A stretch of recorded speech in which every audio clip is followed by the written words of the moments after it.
really good job of matchmaking this fight, and it's an interesting one because we have the royal fighter Ali Alqaisi from Jordan making his second trip to the octagon, taking on Primetime Tony Kelley, who's also making his second time out. And Matt, I mean, you look at it, for Tony Kelley, short notice debut against Kai Kamaka III back earlier on this summer. Now, those two fought at featherweight, going to be dropping down to 135, taking on Alqaisi, who fought at 35 his first time out against Irwin Rivera. Really close fight, ended up losing it by split decision, and I did see a lot of people having it for Jordan's own Alqaisi. Personally, I had it for Rivera, but we could go back and watch that fight and debate all we want. But on the feet, it was an interesting fight, but overall, that Kung Fu Sanda background of Ali Alqaisi, that's the thing that really makes a lot of his fights interesting. He has very different and awkward takedowns. He has very different awkward striking. He tends to hold one arm out quite far and then he'll strike. It's something that you don't see very often. And for Tony Kelley, the guy was a straight up wild man this debut against Kai Kamaka. And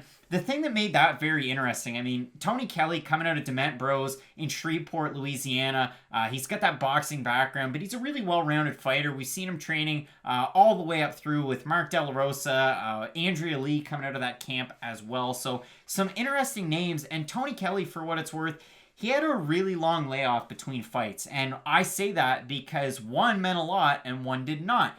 He had a loss to Kevin Aguilar many moons ago with LFA. We're talking 5 years. Plus, before that, a big win over Levi Mowles. And he also, on his record, had a very interesting win over Jordan Winsky. And we're talking Mowles and Winsky, pretty hot prospects to this point. And for Ali Alqaisi, maybe not the same level of competition or recognizable names that you might know on the regional scene. And he fought for Brave too, which, I mean, there's all kinds of fight tape out there that you can see. But where Ali Alqaisi's story got very interesting is during this whole pandemic, he just decided, you know what? My best opportunity to get the UFC. That's my goal. I'm going to move myself and my family to the States. And where could I go? So he goes to Fortis MMA, trains for a little bit. Then for his fight, and he was just hoping, hey, if I go to Vegas from Texas, maybe I'll get a good opportunity. Well, it worked out for him. So he's training at 10th Planet Jiu-Jitsu, getting ready for that fight against Irwin Rivera. And I thought it was a pretty good showing. I mean, you're coming in on short notice, you get a big opportunity like that, and it's not a bad fight. It was a really fun fight if you get the chance to go back and watch it. For Tony Kelley, the fight against Kamaka, it's like they would say over in the UK, it was just straight up bangers and then some mash, and it was a lot of fun. So you've got really good styles coming together in this one. I mean, maybe the records might not jump off the page at you, but this is a fight that you can't miss. And I expect a lot of action. What are you thinking here? I think this is a really exciting fight. I like how you set it up. Tony Kelley, like you had mentioned, his UFC debut. It's not often your debut is also the fight of the night, but Tony Kelley has that distinction. Really good footwork, good boxing too. A guy who's good at moving on the outside will switch his stances, and I think that's a really important part of this fight, because when you look at what Alqaisi does well, he throws those wild looping shots, and yes, if they do land, they are going to hit really hard. Here's the problem though. When you have a guy who's known for throwing these wild looping shots, just kind of like overhands and hooks, not a guy who works behind his jab, can switch stances, throw straight from either side. Not that Kelley's that like Max Holloway level of a striker, but he is a guy who can use both stances, can use his boxing quite well, and will throw in some kicks.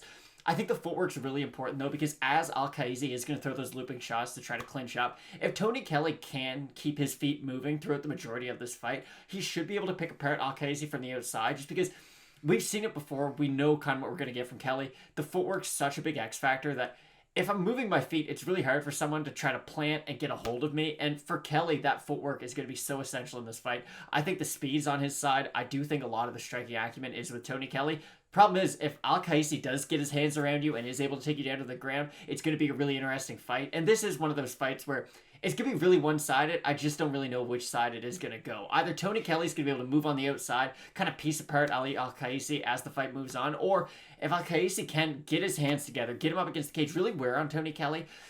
Because with a guy like that who does really utilize his movement a lot, if you can use the leg kick, try to clinch him up, wear down on his gas tank, you're going to take a lot away from his game. So I do see this just being very definitive for either guy. Yeah, and I think that's a fair assessment. It's kind of it's a bit of a cop-out, but yeah, it is really, but it should be an interesting fight. I mean, with Ali Alqaisi, we've seen it, like I said, even on the regional scene. He's got this awkward kind of herky-jerky movement. He keeps his arms at weird angles. You don't really know what's going to come at you until he goes in. He shoots for the takedown. He might get you up against the cage. He's going to drag you down. And once he gets on top, it could be Goodnight Irene. And for Tony Kelley, he's more of a Swiss Army knife, I would say, in the fact that there's a lot of different things that he could do. His jiu-jitsu is quite good. Again, his striking, it can be very unorthodox at times. And that's where the fight gets very interesting because Tony Kelley opened a plus 110 underdog. He's now a minus 218 favorite. That line dropped quick, and it's continued to teeter off for Tony Kelley. And for Alqaisi, opened the favorite minus 130, boom, and then now he's a plus 175 underdog. But if you look over on Tapology, and this is one of those things that people can be critical about us because we pit Tapology versus the odds. These are the hardest of the hardcore fans. If you're watching our videos, chances are you probably vote yourself on Tapology and take it halfway serious. And if you don't, then you're a dingus. But if you look at the total votes at a 638, 62% going with Alqaisi, 87% predicting him by decision.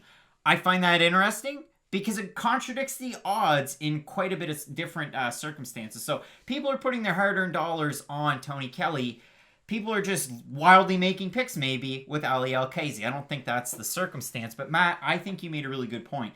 This fight could definitively go for either guy. Now, we saw Tony Kelley in his last fight take on a great wrestler in Kai Kamaka III. Made it an interesting fight. It was a close fight, but Kai Kamaka ultimately winning out in that one. So, Tony Kelley getting another chance, back down, going to 35 in this one.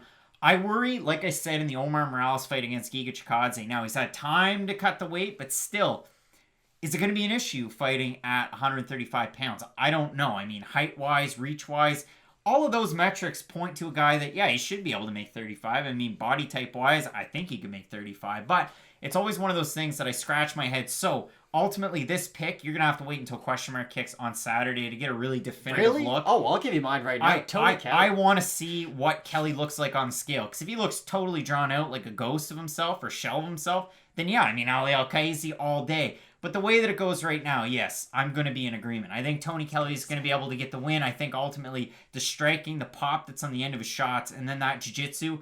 Cardio has been an issue or been a question mark at 45 for him. So maybe, again, that move to 35 could be an issue. But I think ultimately more tools in that toolbox for Tony Kelley. I think he's going to be able to get the win. Yeah, I'm going to side with the betting man's favorite and the working man's underdog. Tony Kelley, that should be his new nickname maybe. Because, again, the footwork, the movement, I think it is going to cause Alqaisi a lot of problems throughout the fight. And I'm not as worried about weight cuts as Craig normally is. I know he's voiced that concern a few times. Yes, it is normally a concern, but with a guy like Tony Kelley, it's not like he's this massive 145er in the first place. And now you're asking yourself, like with Edson Barboza, when he moved down to 145, I'm like, how's he going to lose all that weight? But if Edson Barboza can drop 10 extra pounds and move down in a weight class, I'm sure Tony Kelley can too. So I'm not all that concerned about the weight cut. I do think he'll be able to get it done. Matt, I'm really looking forward to this fight. We both have Tony Kelley to get the win. It's a great card.